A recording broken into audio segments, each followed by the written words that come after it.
I didn't know Shannan and her family, but I worked in security and investigations for several years, and I was really good at it. And this is one of those cases Joe Kenda, the homicide hunter, talks about, where you know she was murdered because she's telling you. Connections to the Long Island serial killer Rex Heuermann through these swinger sex parties. There's no doubt these people knew each other, and Shannan had recently told her family that she started making more money at parties. And Brewer had a party that night, according to Gus Coletti, and they covered it up. The people at the party covered it up and acted like they didn't know each other. And I now have new information that Gus Coletti didn't just think Pak was chasing Shannan. Coletti believed Joseph Brewer was also chasing her. And this is according to Joseph Brewer himself. I just read his deposition, as well as a deposition attorney Ray did with Michael Pak. But before I even get into these two depositions, I want to say the evidence indicates more than one person was involved in the murder of Shannan Gilbert. And most of the evidence I have seen points towards Pak, Brewer, and Hackett. Now, Peter Hackett and Brewer both moved after this happened. They both basically had to go, and they really weren't welcome in that community anymore. They had to move, and they were especially disliked by Gus Coletti, who was the president at the time. He was the president of the Homeowners Association. But back to my point, if you go to Peter Hackett's backyard in Oak Beach when he lived there and walk 100 yards, that's where they began to find Shannan's property and where they found Shannan. So keep that in mind as I continue. Just something to bear in mind. I'm going to talk a little bit about this lawsuit filed by Attorney Ray. It was in 2021 against Peter Hackett on behalf of Shannan Gilbert. I haven't seen the lawsuit, but I just read two depositions included in the lawsuit. Attorney Ray did a deposition with Joseph Brewer in 2014 and a deposition with Michael Pak in 2019. And they contradict each other and look guilty. And Peter Hackett is at the center of it all.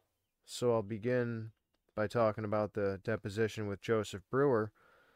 Brewer is a guy who likes to play word games. He likes to play stupid, and he likes to plead the fifth. He says he's not an atheist. He's an agnostic, which is an atheist. He comes from a troubled background. It's quite obvious. He lacks education, and he's lying. He also lacks basic manners and etiquette, and he answers with yep and nope instead of yes and no throughout the deposition. Brewer says he hosted parties at Oak Beach, and he partied with the Hacketts and danced with Peter Hackett's wife. But later, when Attorney Ray continued to question him, he said that the first time he met Hackett was shortly after Shannan disappeared, and that Hackett questioned him for the police department. And at that time, Hackett identified himself as working for police homicide forensics. So that's pretty interesting to hear him say. And he's clearly lying. Hackett was probably at his house earlier that night. Brewer said he didn't know there was an incident at his house until a day or two later when an officer spoke to him and Gus Coletti on Gus Coletti's porch. Well, now you know he's lying. So he's trying to say that the night that Shannan disappeared, he didn't know there was any kind of incident at his house that required Shannan to call 911. Doesn't know anything about that. Just heard about it a couple nights later on Gus Coletti's porch is what he's saying. He's lying. Brewer admits to confronting Coletti face to face several times about statements Coletti was making as a witness. Brewer was upset that Coletti was saying both he and Pak were chasing Shannan, and not just Pak. Brewer complains about getting a fine for cutting a tree down, and he was all upset that they saw him cut this tree down. And he went and confronted the homeowners association and was saying, you noticed me cut a bush. So he always minimizes his involvement in things. So he was saying, so you notice me cut a bush, but you don't notice when a girl goes missing, as if it's the homeowners association's fault or responsibility that Shannan Gilbert went missing. But Gus Coletti was the president of the homeowners association at the time, and he did notice. Well, too bad he passed away, Gus Coletti, because he was Shannan's best witness, I think. Brewer said when Shannan disappeared, Pak also disappeared. Then Brewer says Michael Pak and Alex Diaz called him, arguing about what happened and didn't happen the night Shannan disappeared, basically getting their story right. So that makes him look guilty further. Brewer called 911 on Alex Diaz for no reason, to pretend he didn't know Alex and act like he was scared, but Alex never confronted him or threatened him in any way. And Alex was actually there the night Shannan disappeared, and so were other people, and it got covered up, and they pretended they didn't know each other after. And Brewer himself gave me this information. Let me continue with Joseph Brewer's deposition to Attorney Ray under oath. We'll get to Pak's deposition in a minute, where Pak says Shannan set the job up, but here Brewer says he never had her number. I'm going to actually read it to you from the deposition.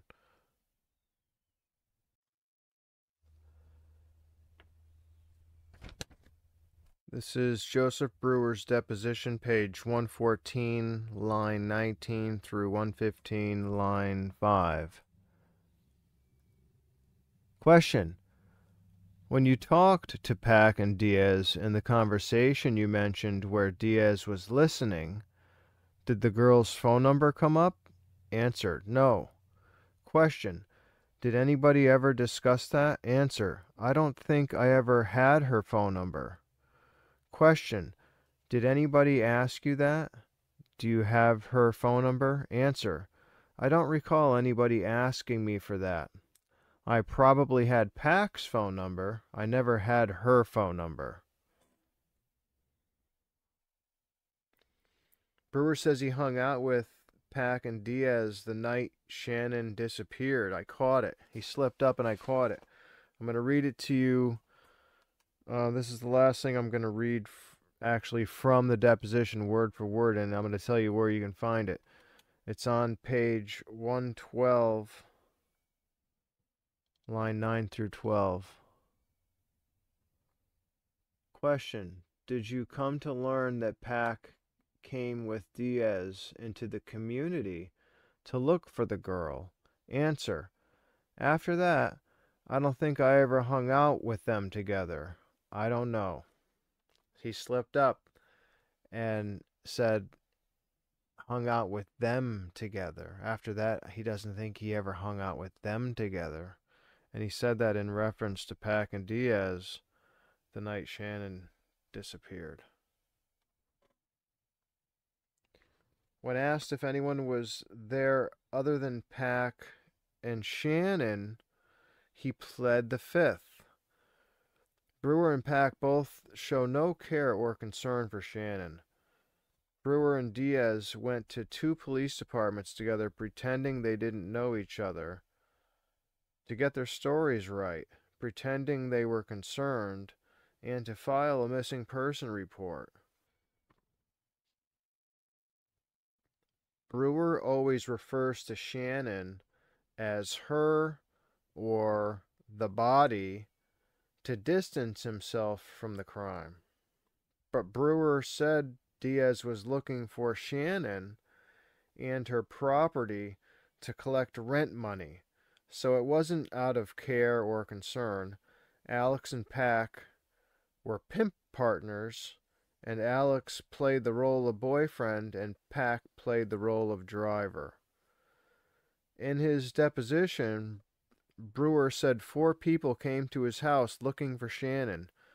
2 of her sisters, accompanied by an adult female relative and a police officer who's in the military.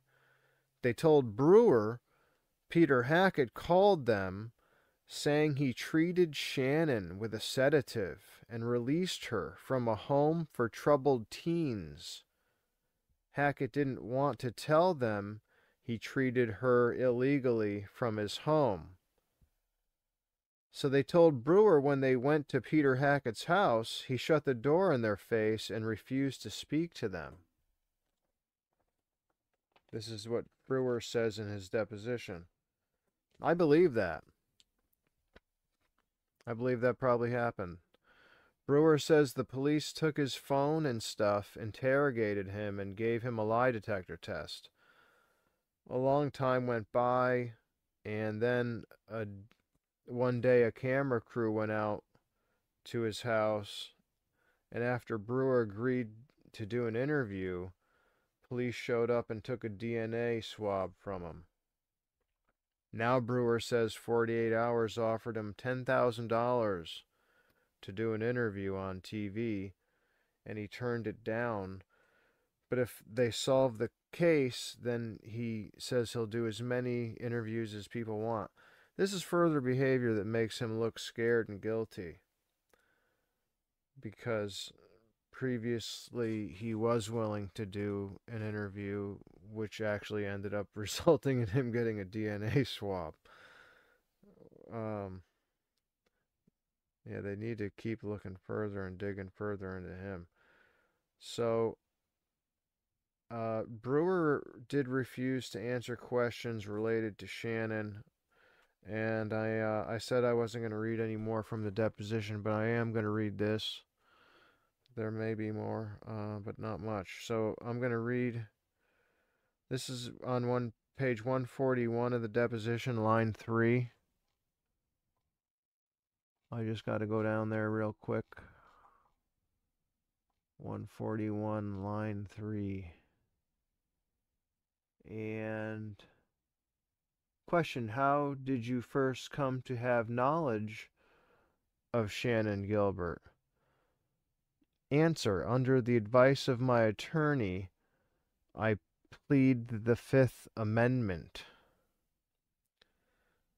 So that was Brewer's response in his deposition. At one point, Attorney Ray questions him about scratching an image during recess depicting him, Shannan, and his house. When Ray questioned him about it, he pled the Fifth. And Brewer begins to plead the Fifth before Attorney Ray can even finish his questions. Brewer's already pleading the Fifth. And for most of the latter part of the deposition, he pleads the Fifth. If Joseph Brewer wasn't guilty, and if he didn't have stuff to hide, he wouldn't have pled the Fifth. He says he has or had a girlfriend and daughter, but when Attorney Ray asked about them, he pled the Fifth. So Brewer won't even confirm that they're alive. Okay, on to Michael Pak. Attorney Ray spent a lot more time questioning Michael Pak, but I don't think I'm going to spend as much time talking about him. Let's see what we have here.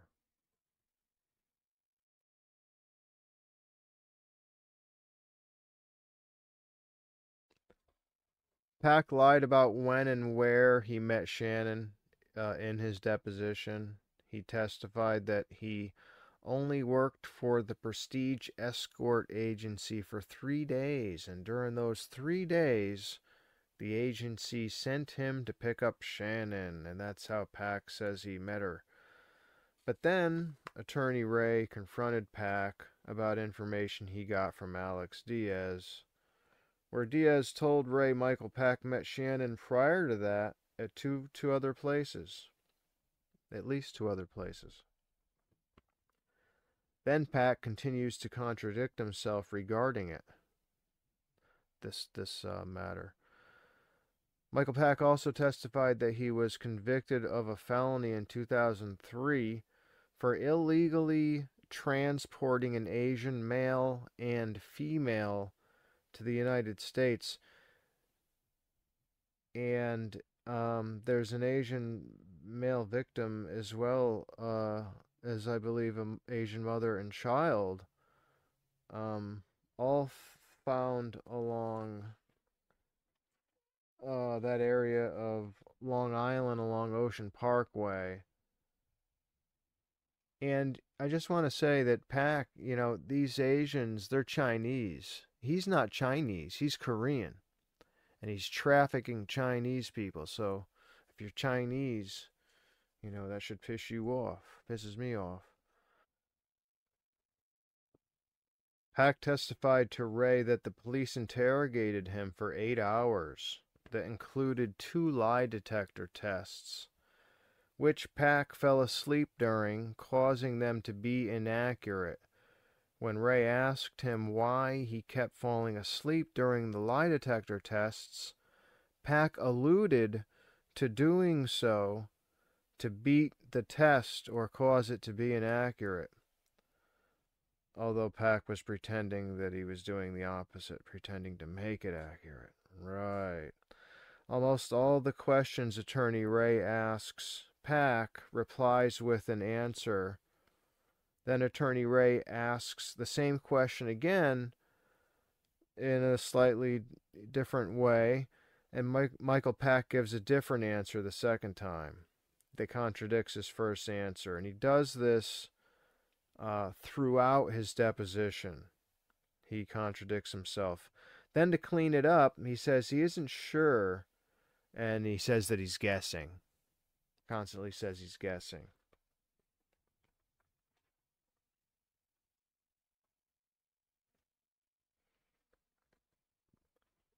Michael Pak is lying to police, and he lied throughout his deposition with Attorney Ray. One of the biggest lies Michael Pak told Attorney Ray was that he never set any of these jobs up. He said they were set up by the agency, Prestige, or by Shannan. But the night Shannan disappeared, she called 911 and she didn't know where she was because Michael drove her there and he didn't tell her where it was. So Shannan did not set that job up with Brewer, or she would have had to tell Michael where it was so he could drive her there. Michael Pak also described taking pictures of Shannan and helping her set up profiles. So he was more than a driver. He was setting all of this stuff up. He was pimping her. Now remember earlier, Joseph Brewer in his deposition, he swore under oath that he never had Shannan's number, which means that Pak set up the job that night. Right? They're contradicting each other because they're lying. They are lying.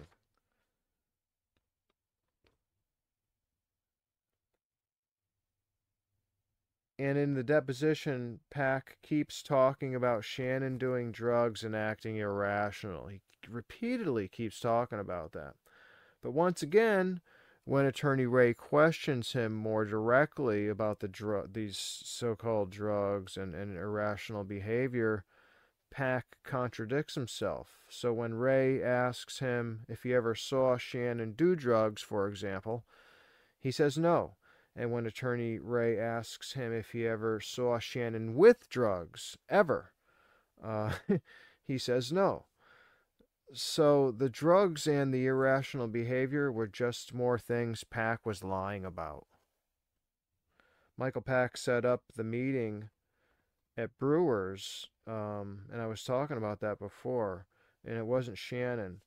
Pak slipped up and admitted to calling Brewer, so he knew Brewer's number. Pak said Shannan was upset because she wanted him to go to the store for lube and cards, and now he was concerned about getting paid. So he tried calling Shannan, and when she didn't answer, he says he called Brewer, so he knew Brewer's. He slipped up basically, and by saying that in his deposition, it tells us that he knew Brewer's number. In fact, he had two of Brewer's numbers, and he lied about how he got them. At one point in the deposition, Pak begins to swear at Attorney Ray, and then later Michael Pak tells Ray he will improve his memory for $100 if Ray pays him $100. He's a real smartass, and I'll tell you, one thing I've noticed about Brewer and Pak, these are the types of guys that are real tough around like women and elderly people and children, but they're very meek when they're around other men like you or myself. Towards the end of the deposition, Attorney Ray said Michael Pak wouldn't even look at him, which is a clear, during the questioning, he wouldn't even look him in the eye, which is a clear sign of guilt. Pak unwilling to look Attorney Ray in the eye during the deposition. My conclusion, in the 911 call, we hear Shannan say, "I did it once and I'll never do it again." We now know that was in reference to anal sex. So she was being pressured and she wasn't complying. Michael Pak, in his deposition, says Brewer took Shannan to the store to get cards for Michael and lube for Shannan. We know the cards were for Michael because previously Michael was playing poker on his phone. He said so himself. And while Brewer admitted to having parties that included cards at times, or playing cards at times, Brewer wasn't the card player and didn't own any. And Pak didn't have a deck handy, which is why Brewer was getting a deck. And that also shows that there were more people there, because who was Pak going to play a deck of cards with? He was already playing poker on his phone, and there was a party there, and he wanted to play real cards with people, so they ran to the store. Also, Pak was becoming angry with Shannan because if she wasn't going to perform anal sex, then Pak wasn't going to get paid. So they tell her if she doesn't do it, they'll kill her. But Brewer says, "Not in the house. Don't kill her in my house." This is why Shannan was afraid to leave. But when they started to grab her, she ran. And by the way, Brewer, in his deposition, denied going to the store for lube and cards. So by denying that fact, Brewer is lying, and he's showing that he's guilty.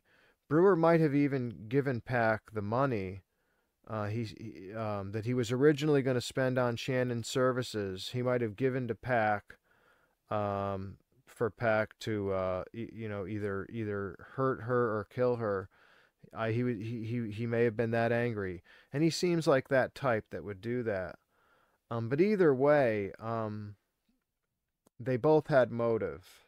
Michael Pak and Joseph Brewer both had motive, and I just explained it. When you consider the information in these two depositions, a case can be made right now against Joseph Brewer and Michael Pak, and Hackett as well, for sedating her. And this is just a little information. The police have a lot more information than what I've shared. According to Brewer and his deposition, at the time of Shannan's disappearance, Peter Hackett was working for police homicide forensics, and he was probably at the party at Brewer's earlier that evening. And there were other people at Brewer's they don't want us to know about related to the cover up, which is why when Attorney Ray asked him about other people being there, he pled the fifth. Well, thank you. I hope you guys found that information helpful.